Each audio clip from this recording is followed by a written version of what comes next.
பீகாரின் நீண்ட கால முதல்வராக இருக்கும் நிதிஷ்குமார் 10வது முறையாக பதவியேற்றிருக்கும் வேளையில் இந்தியாவில் நீண்ட கால முதல்வராக இருந்தவர்களின் விவரங்களை பார்க்கலாம். இந்தியாவில் நீண்டகால முதல்வராக இருந்தவர்கள் பட்டியலில் முதலிடத்தில் இருப்பது சிக்கிம் முன்னாள் முதல்வர் பவன்குமார் சாம்லிங் ஆவார்.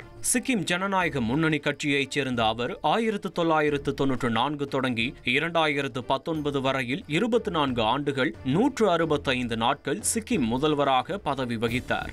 அவருக்கு அடுத்தபடியாக நாட்டில் நீண்டகாலம் முதல்வராக இருந்தவர் நவீன் பட்நாயக். 2000ஆம் ஆண்டு ஒடிசா முதல்வராக பதவியேற்ற நவீன் பட்நாயக் 2024இல் ஆட்சியை பாஜகவிடம் பறிகொடுக்கும் வரையில் அந்த பதவியில் இருந்தார்.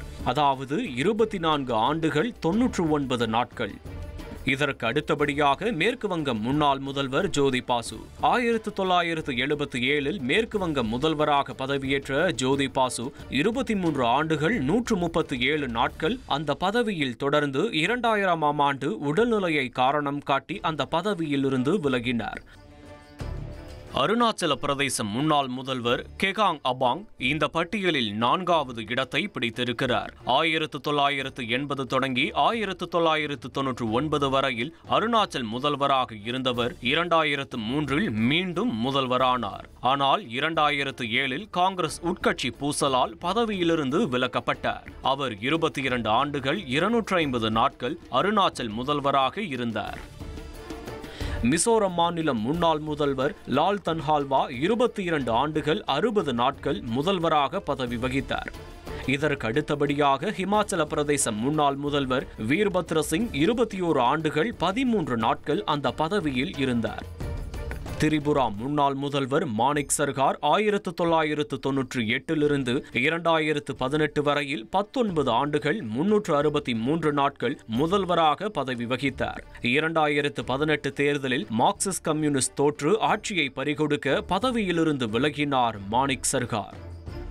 இந்தியாவில் நீண்டகால முதல்வர் பட்டியலில் 8வது இடத்தில் இருக்கிறார் பீகார் முதல்வர் நிதிஷ்குமார். 2000இல் 7 நாட்களாக முதல்வராக இருந்த நிதிஷ் 2005இல் மீண்டும் முதல்வரானார். இடையில் 2014இல் சில மாதங்கள் பதவியில் இருந்து விலகினார். பதவியிலிருந்து விலகியவர் 19 ஆண்டுகளுக்கு மேலாக முதல்வர் பதவியில் இருந்து வருகிறார். பட்டியலில் 9வது இடத்தில் இருக்கிறார் தமிழகத்தின் முன்னாள் முதல்வர் கருணாநிதி.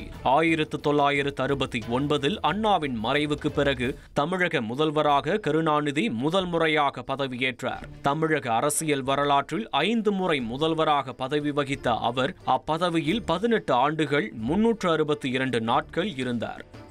பட்டியலில் 10வது இடத்தில் இருப்பது பஞ்சாப் முன்னாள் முதல்வர் பிரகாஷ் சிங் பாதல். சிரோன்மணி அகாலிதளம் கட்சியைச் சேர்ந்த பிரகாஷ் சிங் பஞ்சாபில் 4 முறை முதல்வராக இருந்தார்.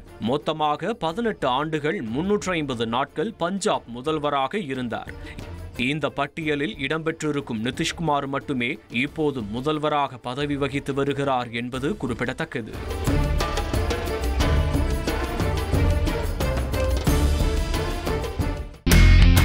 இனி செல்லும் இடமெல்லாம் செய்தி. தந்தி டிவியின் வாட்ஸ்அப் சேனலை ஃபாலோ பண்ணினா செல்ல இருக்கும் இடமெல்லாம் செய்தி. இதோ QR கோட் இப்பவே ஸ்கேன் பண்ணுங்க, ஃபாலோ பண்ணுங்க.